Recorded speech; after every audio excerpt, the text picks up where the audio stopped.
Hello, my dear student of class 9th. Welcome to the online classes of Balangir Public School.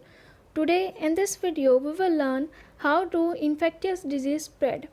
Many microbial agents can commonly move from an infected person to someone else in a variety of ways. In other words, they can be communicated and are also called the communicable disease. So, what do you mean by a communicable disease? These are the disease or a microbe which can be spread from one person to another, and the disease caused by them are called as the pathogenic diseases, as these microbes enter the body to cause the harmful diseases. Such disease causing microbe can spread through many ways like air, water, sexual contact and the vector. First, we will read about the air. This occurs through the little droplet throughout by an infected person who sneeze or cough. Someone standing close by can breathe this droplet and the microbe get a chance to start a new infection. Like example, the common cold, pneumonia, etc. Thus, in case of air, the spread through the little droplet throughout by the infected person during sneezing and coughing. The second is with the help of water. Disease can also be spread through the water. This occurs if the excreta from someone suffering from an infected gut disease such as the cholera get mixed with the drinking water used by the people living nearby.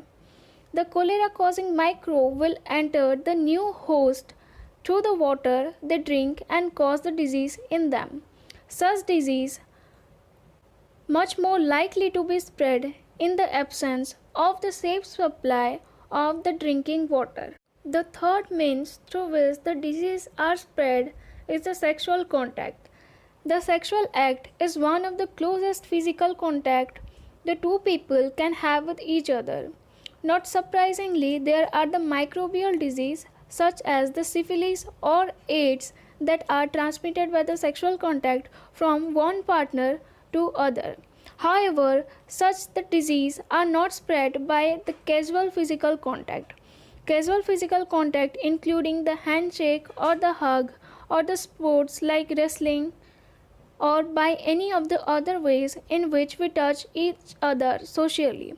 Other than the sexual contact, the AIDS virus can also be transferred through the blood-to-blood contact with the infected people or from an infected mother to her baby during the pregnancy and through the feeding. We live in an environment that is full of many other creatures apart from us. It is inevitable that many diseases will be transmitted by other animals. These animals carrying the infectious agent from a sick people to another potential host. These animals are thus the intermediates and are also called as the vectors. Vectors are the animals that carry the infecting agent from a sick person to a healthy person are called the vectors. The most common vector we all know are mosquitoes. In many species of the mosquitoes, the female need high nutritious food in the form of blood in order to be able to lay mature eggs. Mosquitoes feed on many warm blood animals including us. In this way, they can be transferred disease from a person to a person. Now we will read about the next topic, that is the organ specific and tissue specific manifestation. Manifestation of disease means the clear sign of the existence of a pathogen in the body of an organism. Some microbes shows their effect on the same organ in which they enter. Like example, the microbes, bacteria, enter through the nose along with the air, pass to lungs and cause the tuberculosis, in which the infection causes in the lungs. Some microbes enter through the different route into the body and shows their effect in other organ or may affect the whole body. Like example, the malaria Plasmodium enter the body by the mosquito bite and then through the blood enter the liver cell and RBCs, that is the red blood cell. The sign and the symptom of the disease will thus depend on the tissue or the organ which the microbe target.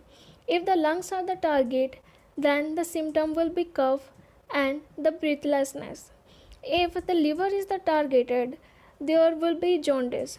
If the brain is the target, we will observe the headache, vomiting, fits, or the unconsciousness. We can imagine what the symptom and the sign of an infection will be if we know what the target tissue or the organ is and the function that are carried out by the tissue or the organ. In some cases, the tissue specificity of the infection lead to very general seeming effect. For example, the HIV infection. HIV stands for Human Immunodeficiency Virus.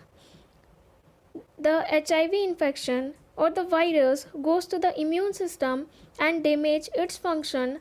Thus, many of the effects of HIV/AIDS are because of the body can no longer fight off the many minor infections that we face every day.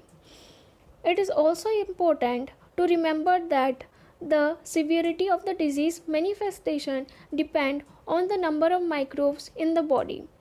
If the number of microbes is small, then the disease manifestation may be minor or unnoticed. But if the number of the same microbes are large, then the disease can be severe enough to life-threatening. That's all for today's video. Thank you.